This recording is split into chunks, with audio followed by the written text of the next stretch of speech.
of 20 years ago in short fashion. I mean, doesn't go into detail, but also speaks to the victims feeling a little bit like it was a slap on the wrist for something that happened that interfered with her life and has caused her much grief and trauma. Well, yes, and she does feel like that. I mean, she has a right to feel like that. None of us have the right to say, oh, this happened to you 15 years ago. Get over it. Or, it shouldn't affect you that much. Only you know how, something as traumatizing as the violation of child molestation can affect you. Some people get over it. Get over it is a really poor term. Some people grow past it and evolve to another level in their life where it no longer hurts them or affects their decisions. But for most people who have experienced it, you do see a pattern in changes in behavior as adults. Natalie, what's really interesting and what's really heartbreaking is that since the commencement of this, since the launching of this petition on January 26th, and due to the publishing of a series of articles by our member, also Mr. Norbert Williams, on his blog, onelucian.org, we have seen just an influx of people coming forward, either to myself, to him, to our other members, with their stories saying that, me too, this has happened to me too. And the amount of people that are coming forward for the first time saying, I haven't told anybody this in 20 years. I'm almost 50 years old. I can't stop crying reading your article.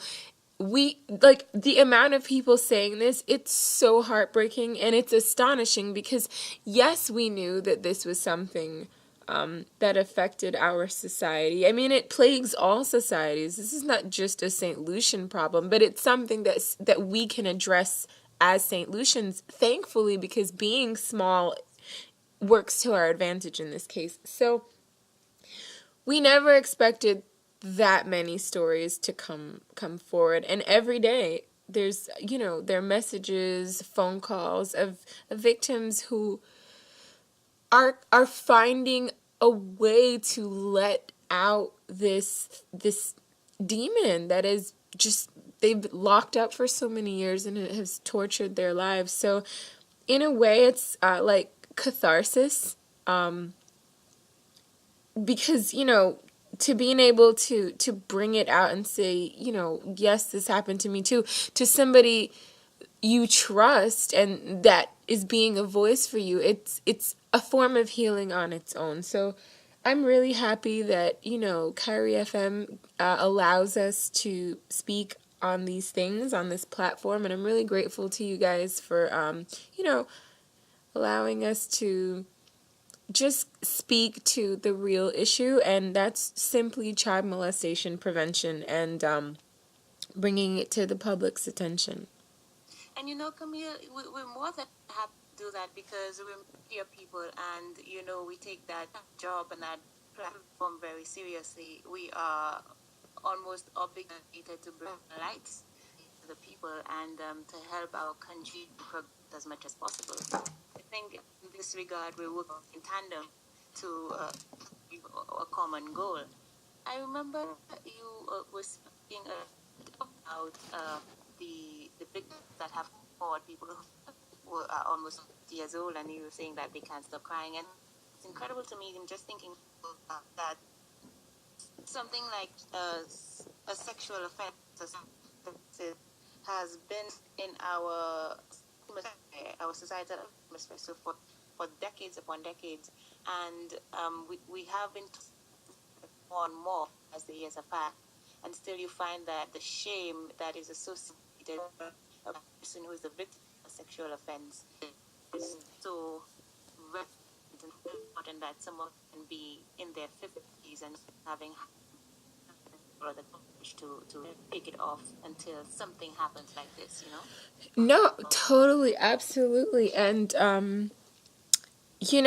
we're hearing not just stories of little girls who are molested by older men or teenage pedophiles. We're hearing from men who've been molested by other men. Yeah, I mean, boys who've been molested by men, and men who were boys who were molested by women at the time.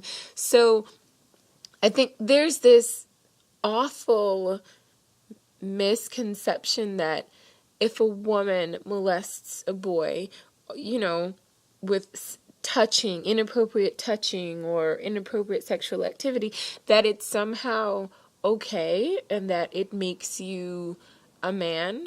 No, like, people just, violation of a child's rights and to interfere with their natural process of childhood by putting your adult stimulants on them, that's not fair. And it's criminal, it's a crime, and there's nothing in our society that supports that kind of thinking. It's really odious, outdated, and just insane to say that, an adult woman with a prepubescent child, or even an underage teenage child, that's okay because she's teaching him how to be a man.